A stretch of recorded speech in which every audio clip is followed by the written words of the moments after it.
I agree with that. Just the shipping conditions. Anyway, I'll talk to you soon. Thanks. Bye.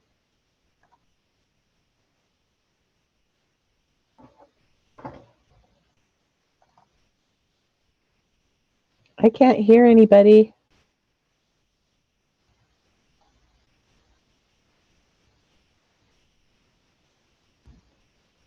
I'm here, but I'm jumping off. When's Casey? Okay. I have Allison waiting in the other waiting room. Oh, there she is. Good. Perfect. Allison's We're here. good. Okay. Thank you. I made you the host, yes? Perfect. You good? Yes, let me turn my video on here. Thank you, Deb. Sorry about the snafu, Allison. No, sorry, That's and I'm okay. sorry about the technical. I got pulled into the social hall / sanctuary. All good. Okay, I'll see you. I'll talk to you later. Thank you so much. Sure. Can you see me? I cannot see you. It's I like all cannot see me grainy, either. like you're in an 80s TV. Oh, there we go. The little slidey thing was slided. Okay. I'm trying to Hi decide there. that looks bad. Maybe I should take that off. How are you? I'm good. How are you? I'm good. How's the first couple weeks of school been on your end? Your Been pretty position good. there. Haven't had any real problems. I've had to work at the after school program a little bit, but hopefully that will be over soon. So you're filling in temporarily. I know you wear a lot of hats. I'm going to put a light on here so that we can make this recording better. Okay.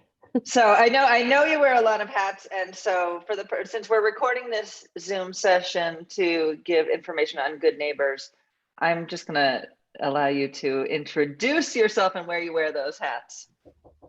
Okay. Well, my name's Allison Taylor, and I am the coordinator of the adult education program at Park City School District. And this year we are trying to hook up all of our ESL students with, one second, maybe we could start over. You guys, I'm recording a video. Sorry. It's the problem with the shared office. No problem. So what I'm going to do is I'm going to. Okay, so my name is Allison Taylor. I'm from Park City School District. I'm the coordinator of the adult education program, which covers the GED and the English as a second language classes. And this year we're looking to get 60 volunteers in our Good Neighbors program to work with our ESL students to do like a mini book club. So you would meet once or twice a week. The student would be given a little 16-page book to read.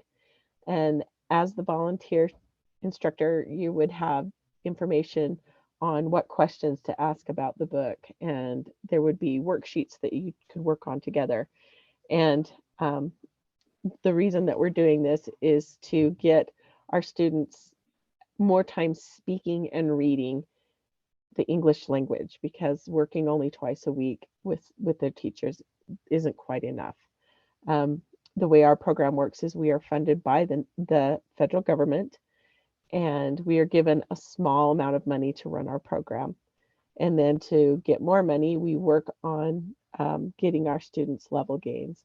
So by volunteering with this program, you would be helping one student one-on-one, but you would also be helping 60 to 80 students next year that sign up for the program. All of the volunteers and students, I match them up to find people that have the same days off, that are available the same time of day, that have similar interests, so that they can get together and schedule their volunteer time whenever is convenient for them. You can meet at Temple Har Shalom, you can meet at Starbucks, Hugo Coffee, at the library, anywhere that's convenient for the two of you. So if you have any questions, I can be found, all the information can be found on the Park City School District page under the community drop-down menu. Great. So Allison, for the Good Neighbors program, and for everyone who might be watching this who is new to Temple Har Shalom and doesn't remember the time pre-COVID, we made a commitment as Temple Har Shalom to supply a steady stream of volunteers to make this program successful. And so I know a couple of years ago, I think it was when we first did it, may have been in late 17, early 18, but it was a much smaller group of students than it seems that you're talking about. So you have 5 or 6 dozen students at this point who are working towards their GED who need the services. Well, if they're the GED students, what we're looking for are people with really great math skills that could help tutor them, because the GED section of math goes all the way up to calculus, and we have a lot of students struggling with that section. For the ESL students, we are trying to match up every student with a volunteer. So Good we will Neighbors be- is for the ESL students? Yes, and we're Only. going to try and help with tutors for math in the GED section. And then we'll be matching up tutors and volunteers near the end of September. We will be registering and starting classes next Tuesday. So we want to give a little time to get testing and see what levels they're on, and then we'll start matching them up with volunteers at that point. So I know in the past when Harshalom volunteers have worked on this program, in addition to doing the actual tutoring, there's been really an opportunity for people to kind of form friendships and bonds and kind of cross-cultural communication, so that we can learn about one another. And then also I know that an added benefit has been almost some cultural tutoring in terms of how to apply for certain things, how to, for example, fill out a passport application or get a bank account, things like that. Is that still an important part of the program that you see continuing? Yes, absolutely. And because what we're trying to do is to get them all, everybody, to where they can function in society here without having to have somebody come along with them. So by learning how to fill out the forms or learning how to take the driver's test, they're all very important parts of this. But we just also wanted to add some structure to it so that the volunteers didn't really feel like they were floundering and didn't know what to do. Great. So I think that's terrific. I know that some of the volunteers in the past who weren't kind of up to speed, we're looking for a little bit more structure. So I think that having the booklet and a place to start is a great way for people those of you who are watching who might be interested. You don't have to start in with the complicated societal stuff, and you can start with the tutoring part as you build the relationship. Yes. So I know, Allison, when we met in person, a couple of questions came up, and I'm going to repeat those so that they're here on this recording, if that's okay with you. And so one of those was about the time commitment, and if we have volunteers who are traveling, if they can set up some of the conversations on Zoom if necessary, or if there are creative ways of scheduling. Yes, if you're going to be traveling, Zoom would work out just fine. If it turns out that, the student doesn't happen to have a phone or a computer that they can do a Zoom on, we can make sure we get them set up with one at the school. And we'd just have to kind of schedule that around when we could be at the school with the student. So yeah, Zoom is absolutely a doable thing. And the time commitment, we're looking at maybe once or twice a week for an hour to a half hour each session. And the semester for the school year, there's the first one goes from September to mid-December, and the second one goes from the end of January to mid-May. So that would be the time frame. So about 3 months is what we're looking for. And then if you wanted to sign up for the next semester, we would gladly take you back.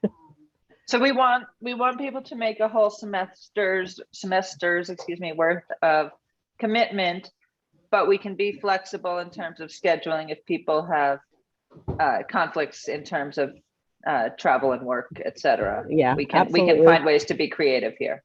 Yes, it's all of that is set up between the volunteer and the student. It's all at their convenience.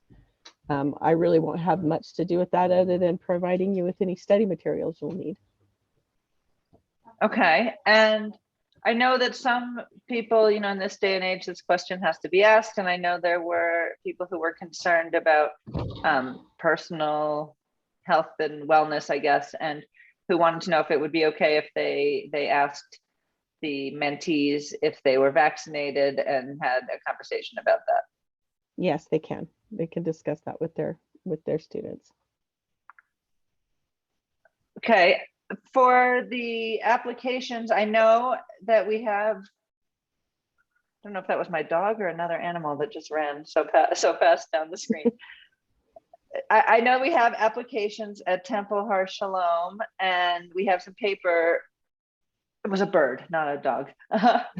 We have some paper applications there. I think there are applications on the website where you said to find it. Can you repeat that again, where to find the information? Yeah, it's on the Park City School District website in the on the that came out bad on the Park City School District website on the community education drop down, and you'll just find on the menu it'll say Good Neighbors Program, and the applications are there. You can't fill them out online, but you are welcome to scan them and email them to me, drop them in the mail, or just come by the district and drop them off. Great. Excuse me. And are there any requirements, anything that, any age limits, minimum age limits that you would need in order to be a volunteer?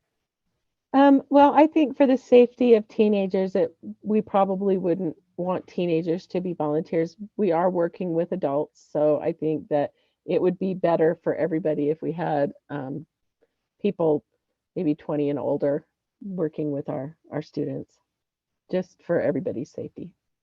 Okay.